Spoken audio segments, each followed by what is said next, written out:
Annually, we take close to 30,000 people to the reef, pretty much spread throughout the year out of Cairns.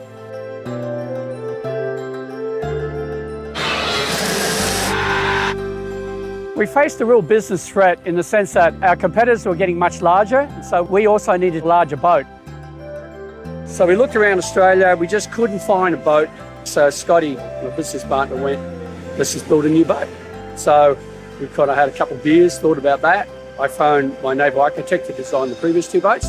He just happened to be in China. He just happened to be at Shanghai Boat Show. He just happened to talk to a yard, and they went, yeah, we can build your boat.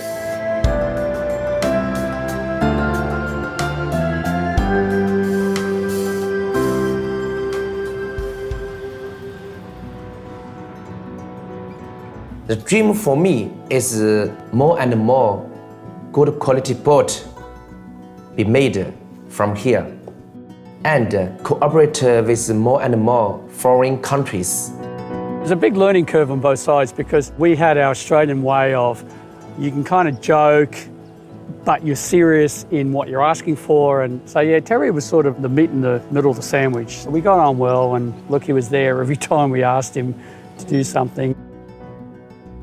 Our shipyard is about 79 years old, and they make all kinds of boats. Terry was our go-between.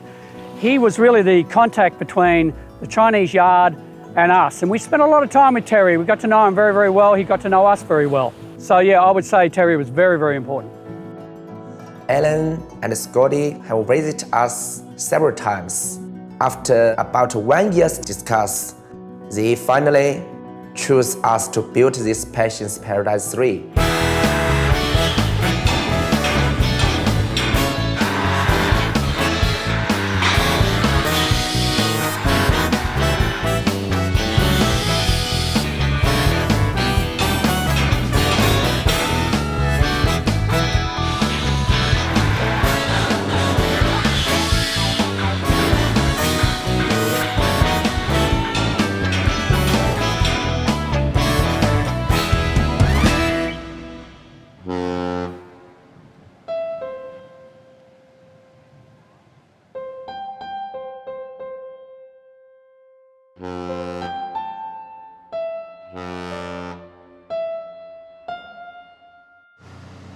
We started planning this about 4 years ago.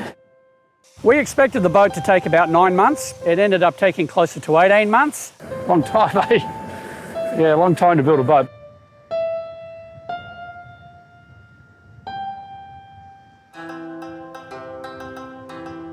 Here is I push that there, bring the phone up, bring this back. Yep. And then set the phone back in its place. That's very technical, mate. This job is very f***ing technical. You love it. Would you do that, or would you put this, bring it out through the front here? Because no, just take it out of here. It's hard to get good help when you're surrounded by turkeys. You're worse than my wife, you are. You're worse. Leave it alone. In a way, it's organised chaos. To an outsider, there's going on everywhere, so. If you own a boat, you do any job you have to do. And usually it's the bosses get to do these sort of jobs because nobody else wants to do them. This is a good job for Alan here. He can come down and peel all this plastic off these fridges and polish it. I love him to death. It's dangerous for the tool in his hand. Dangerous. Well, they've used a different gauge drill bit, the same size as the screws, so they're just... And they haven't dressed it. The water would have gone in here and just rusted it out. I knew this stuff would stick to it. There is still some work that is not finished, and Alan knows that, and he agrees with us that some of the work can be done when the boat arrives in Australia.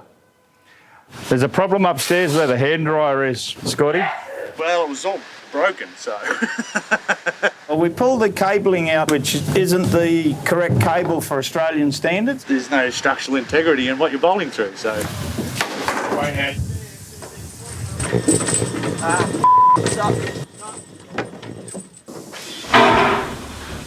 there's no earth to this, and there's no earth to this box. There's no back earth to here. the three-phase. So I've got 50 metres of cable coming. That can get taken away, sandblasted, painted, re-welded, basically remade. Those plates have got to be cut back and sanded. So you've got rust pissing out of them already. That's part of building something in another country. You've got to make sure that they understand exactly what your requirements are, and I think that's one of the biggest issues here. I'm just doing my before and after shots, Dave. I'm going to have to touch those up because they did such a job on it. I've got to send this through to the Chinese. Any defect, I've got to show them. I think the problem is not about the standards. It's very common for a new boat that will get some defects or some problem. But after the boat arrives in Australia, it's a little difficult for our workers to do the repair job. We've been working 4 weeks now straight, 7 days a week. How's Alan taking this? I was saying pretty good. Like I said, he needed a moment, and like we all did. Like I just started laughing. That's my way I deal with things. Pardon me.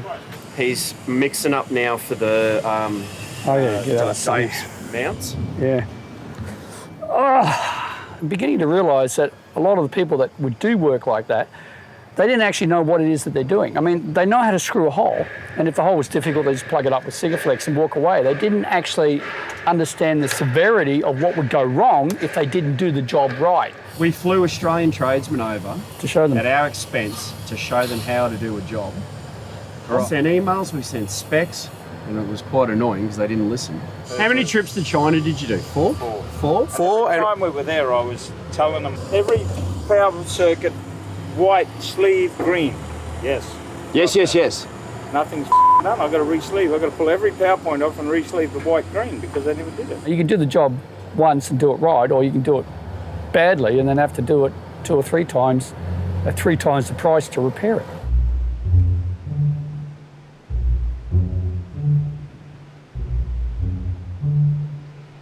We're losing about $3,000 a day, so we're going to have to send everybody back to Cairns.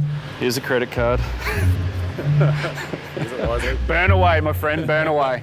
Teak's got to be removed and refitted. It's got to be sandblasted. It's got to be welded. It's got to be painted. So you're probably looking at around 20 grand.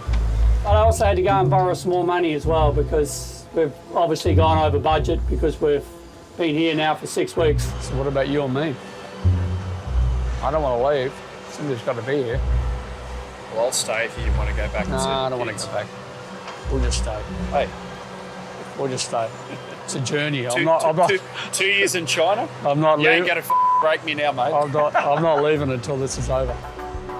In the hard work between Alan's company and our shipyard, we have solved all these small problems. Cheers, everybody. Yeah, thanks for everybody. Excellent. Cheers. And we've got a bit of water in the pump room, and we've got a bit of water in our galley, and we think the deck's leaking.